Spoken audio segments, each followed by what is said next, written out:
minha área então é de astrofísica estelar, né? Então eu estudo um grupo de objetos que eles têm características químicas, digamos assim, espectroscópicas, que são muito similares, só que ao estudar mais a fundo a gente vê que esses objetos eles têm estágios evolutivos completamente diferentes, né? Então, na realidade, eu tento descobrir, analisar o espectro e entender por que esses objetos tão diferentes têm características espectrais tão similares. Então, no caso dos meus objetos, na realidade, eles todos, eu não estou vendo o objeto em si, eu estou vendo o material que foi ejetado desse objeto. Na maioria criou-se um disco em torno desse objeto e eu não consigo mais ver o objeto central. Eu estou vendo só um material que já foi ejetado dele.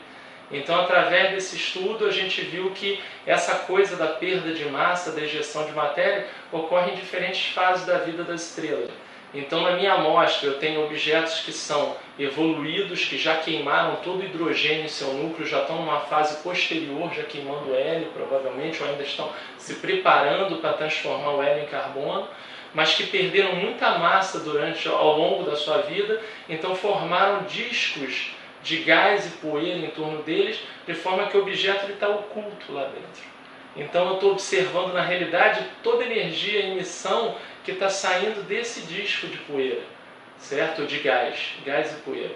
Então, ao mesmo tempo que eu tenho objetos evoluídos, eu tenho também objetos que estão se formando, que são pré-sequência principal, que na realidade tem o contrário. Enquanto os objetos evoluídos estão ejetando matéria, os objetos que são jovens, que ainda não começaram nem sequer a queimar hidrogênio no seu núcleo, então ainda não se tornaram estrelas propriamente dito, eles estão absorvendo a matéria da nuvem que ele foi formado, então eles têm um disco de gás e poeira que está caindo naquele centro e está formando a estrela.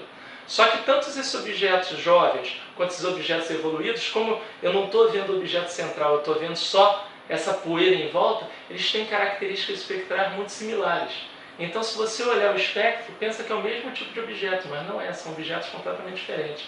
Então, eu tento descobrir assinaturas, isto é, presença de determinadas linhas de elementos químicos que caracterizam, olha, esse elemento químico aqui, essa linha é correspondente ao elemento químico que só existe numa estrela que já queimou hidrogênio no seu núcleo e já está numa fase de pré-queima do hélio ou queima do hélio. Então, já sei, devido à presença dessa linhazinha, esse objeto então é evoluído. Aquele objeto não tem essa linhazinha. Então provavelmente ele é um objeto jovem. Então meu trabalho é esse. Eu tenho uma amostra de objetos que são, em geral, são fases da vida dos objetos, dessas estrelas que são muito curtas.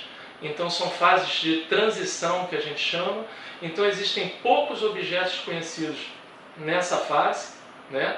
Então, tem uma amostra de objetos que são em torno de 60 ou 80 objetos. Então, eu tento identificar neles características peculiares, características próprias que me permitam dizer, olha, esse objeto é evoluído, aquele ali não é evoluído, é jovem. Eu estou estudando objetos que estão na galáxia e que estão na galáxia que é a mais próxima da Via Láctea, são as nuvens de Magalhães. São duas galáxias satélites da Via Láctea.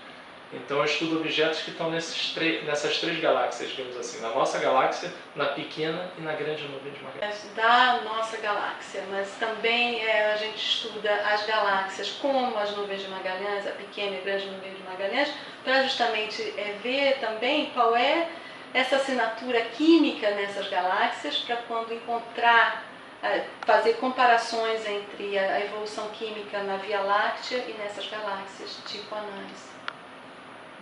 Porque isso é uma coisa também que só se pode fazer recentemente, porque você precisa de um telescópio grande para poder observar as estrelas em outras galáxias, para fazer astronomia estelar extragaláctica. Tem aquela história interessante, né, que até o início do século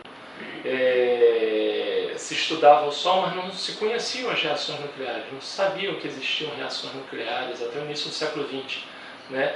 Então haviam teorias para explicar como é que era a energia produzida pelo Sol, né? Que sabiam que o Sol emitia energia, mas não sabiam como é que era a forma, como é que era produzida. Então vamos ver o que você vai... As pessoas acreditavam que não, na realidade a energia que vinha do Sol era devido à contração dele, porque tinha o Sol teria a massa lá de hidrogênio e hélio que estaria se comprimindo, e quando a matéria se comprime, ela começa a diminuir a sua energia, o seu potencial gravitacional e com isso a energia emitida. Então o pessoal achava que a energia do Sol seria produzida por esse mecanismo. Só que o pessoal, ao fazer as contas, viu que com a energia que é emitida pelo Sol e a energia que seria produzida nessa contração, o Sol ia durar poucos milhões de anos.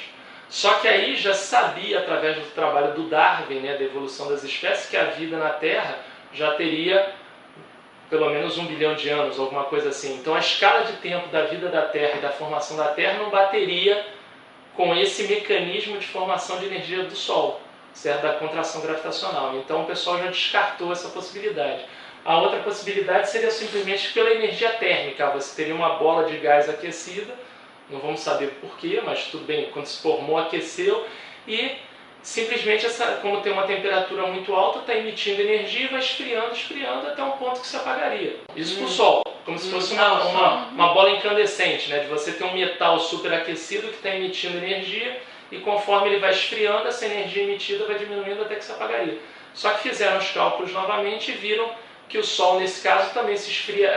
Essa energia térmica interna não seria suficiente para fazer com que o Sol brilhasse do jeito que ele brilha hoje por um tempo suficiente para explicar a formação da vida na Terra e a formação da Terra. Então não se sabia direito como seria produzida energia no Sol, até que depois, no início do século XX, com os trabalhos do Einstein, os trabalhos da física quântica, né?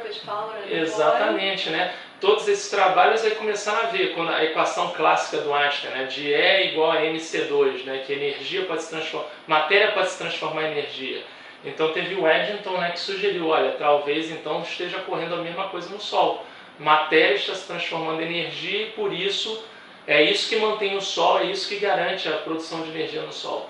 Então depois foram feitos os estudos e viram que realmente só a conversão de hidrogênio e hélio já garantiria um tempo de vida para o Sol suficiente para explicar a formação do nosso planeta e a origem da vida.